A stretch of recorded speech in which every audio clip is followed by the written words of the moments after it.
Sir Vivek Gehlot and welcome back in another video. तो आज है अपने कॉस्टिंग का एग्ज़ाम और मैं कॉस्टिंग का एग्ज़ाम देने वाला नहीं था, लेकिन मम्मी ने बोल दिया कॉस्टिंग का एग्ज़ाम देने को। मम्मी एग्ज़ाम दो ठीक है। तो मम्मी ने बोला कि एक कॉस्टिंग का एग्ज़ाम दे दे, फॉर्म भरिए पिया लगे। हाँ, तो मम्मी ने बोला मैं देने वाला नहीं था और मम्मी ने बोला है तो दे दो पेपर। वैसे मेरी तैयारी नहीं है, इवन कॉस्ट शीट तक मुझे याद नहीं आ रही और मम्मी कर रही है सिलाई, तो बस वो मशीन की आवाज़ आएगी, ठीक है छोड़ो उसको। तो मेरी कोई प्रिपरेशन नहीं है, मैं जाऊँगा पेपर में एमसीक्यू फिल करके आ जाऊँगा, रोल नंबर लिख के आ जाऊँगा, ठीक है। तो बस देखते हैं क्या क्या होता है। वैसे फिर मैंने सोचा कि एफएमएसएम पढ़ रखा है तो उसमें थोड़ा 60 का ट्राई करूँ। तो एफएमएसएम फिर थोड़ी देर पढ़ने के बाद याद आया यार एसएम पढ़ रखा है, एफएम भी मतलब इतना मेरा प्रिपरेशन नहीं है, तो मैंने सोचा F60 भी हो ही नहीं सकते। ऑडिट पहले पढ़ रखी है तो 3 दिन में क्या होगा, मतलब पढ़ रखा है तो हो जाएगा, बाकी पास होने जितना है ही नहीं। एमसीक्यू बस फाइल करके आ जाना है, ठीक है, एमसीक्यू फिल करके आ जाना, बाकी कुछ होने वाला नहीं है। बाकी रही बात रिव्यू की, तो हम अनेबल की आपको मैं रिव्यू दूँ, बाकी मेरा रिव्यू कैसा रहेगा वो तो आपको वैसे पहले से पता है, फिर भी ऐड कर लूँगा इसमें। और अगर 2-4 बंदे मिलते हैं तो उनको ऐड कर लूँगा कि भाई रिव्यू दे दो, ठीक है। तो देखते हैं फिर ऐड करते हैं क्लिप्स। गाइस मम्मी ने ना लहसुन छिलने बिठा दिया है मुझे और बोल रही है कि तू पढ़ तो नहीं रहा तो कुछ काम ही कर ले। और अभी जाने में तकरीबन 1 घंटा बाकी है, तो पढ़ाई मेरे से हो नहीं रही क्योंकि कुछ समझ में ही नहीं आ रहा। जो लास्ट पढ़ा था वो मैंने पढ़ा था नवंबर वाले एग्ज़ाम के पहले, तो अभी मुझे कुछ याद ही नहीं आ रहा, इवन कॉस्ट शीट तक नहीं याद आ रही। तो बस ना कुछ समझ में आ रहा, थ्योरी पढ़ी है थोड़ी बहुत और पता नहीं क्या लिख के आने वाला हूँ। मैं जानने वाला नहीं था, ये सिर्फ मम्मी ने बोला इसलिए जा रहा हूँ मैं। सर मम्मा फेस क्यों, ठीक है। अब आप लोग कुछ बोलोगे कि भाई मतलब कैसा आदमी है, तो ये जो मैं कर रहा हूँ मतलब ग्रुप 2 के जो एग्ज़ाम है ये मैंने पूछ के कर रहा हूँ, पापा से भी पूछा है, मम्मी से भी पूछा है, तो प्रायर अप्रूवल ली है क्योंकि बिना अप्रूवल के कुछ नहीं होता। रेजुलेशन पास हुआ है, ठीक है। पहले रेजुलेशन पर कैंसलेशन आया था, मतलब नहीं देने का ऑर्डर आया था, फिर मम्मी ने बोला दे दे, तो फिर मेमोरेंडम, वो क्या बोलते हैं memorandum, articles override companies act, बस वही चीज़ हो रही है। पापा ने मना बोल दिया था, फिर मम्मी ने वो बोल दिया, तो फिर और क्या हो ही सकता है, ठीक है। पापा ने बोला कि नहीं दो, ठीक है, फिर मम्मी ने बोला दे दो, फिर शाम को पापा ने बोला दे दो, फॉर्म भरा है तो पैसे लगे, तो देने में क्या जा रहा है, न्यू स्कीम है तो दे दो, पता चलेगा कैसा आता है पेपर वगैरह। बैठ के आ जाओ और घूम के भी आ जाओ, इवन कि मतलब इतने दिन से घर में ही बैठे हो तो घूम के आ जाओ, ठीक है। तो बस यही है। आपने कभी छिला है लहसुन? गर्मी भी इतनी है, लाइट भी चली गई यार।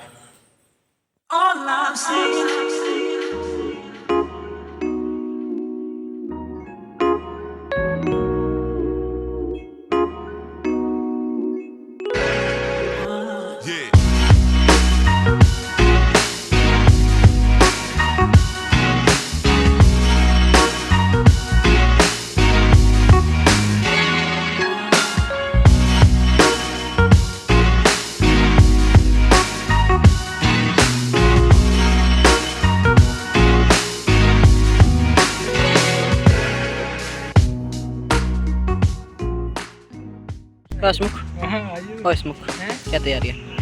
तैयारी बस और तेरी प्रफुल कुछ तैयारी है? नहीं, कुछ नहीं। मैं डालूंगा, सच में बता रहा हूँ, मैं डालूंगा इसको, बीप करके डालूंगा, बीप करके डालूंगा मैं। तो फिर यहाँ पे आज कोई बंदे ही नहीं है, सारे सिर्फ 5-10 लोग, 6-7-10 लोग हैं और कल आएंगे एफएमएसएम में ऑडिट। मुंबई में कोई बात नहीं, तो मुंबई में गालो, आई मीन वीडियो पर गालो। चल ठीक है।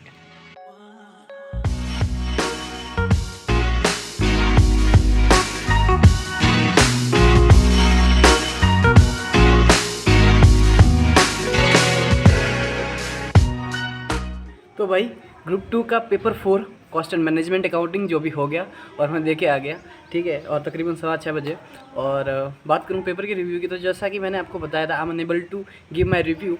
और मतलब मैं खुद पेपर 40 मार्क्स का करके आया हूँ डिस्क्रिप्शन में, वो डिस्क्रिप्टिव वाला 40 मार्क का, और एमसीक्यू पूरा 30। अब एमसीक्यू में मैंने क्या किया, क्वेश्चन तो मैंने पढ़े नहीं, जो भी मन में आया जैसा भी ABCD भर के आ गया, ठीक है, मतलब तुक्के बोल सकते हैं आप उस चीज़ को। और डिस्क्रिप्टिव में मैं लिख के आया हूँ इवन, मतलब थ्योरी लिखी, थ्योरी बहुत ईजी थी। मैंने कॉस्टिंग कब पढ़ा था, लास्ट नवंबर 23 के टाइम में, उस टाइम पढ़ा था। कल जो एक दिन की छुट्टी मिली उसमें सिर्फ मैंने एक पन्ना घुमाया जिसमें कॉस्ट रिडक्शन और कॉस्ट कंट्रोल, और वही क्वेश्चन बन गया, ठीक है। पता नहीं कैसी किस्मत है, कॉस्ट रिडक्शन और कॉस्ट कंट्रोल पढ़ के गया था, वो इतना याद नहीं था, लेकिन वही पढ़ा था और वही आ गया। बाकी प्रोसेस कॉस्टिंग जो मैंने पहले किया कर रखा था, कुछ में नेट ऑपरेटिंग इनकम, कुछ में वो एलोकेशन जॉइंट कॉस्ट वाला, वो मैं यार करके आ गया। 40 मार्क का पेपर मैं खुद डिस्क्रिप्टिव में लिख के आ गया, 30 का MCQ लिख के आया, मतलब 70 मार्क्स का पेपर मैं अटेम्प्ट करके आया। मुझे खुद पे बिलीव नहीं हो रहा यार, ठीक है। बात करूँ पेपर की रिव्यू की, तो मैंने मेरे दोस्तों से पूछा और उनके रिव्यू बता रहा हूँ, मुझे तो कुछ इतना पता नहीं है।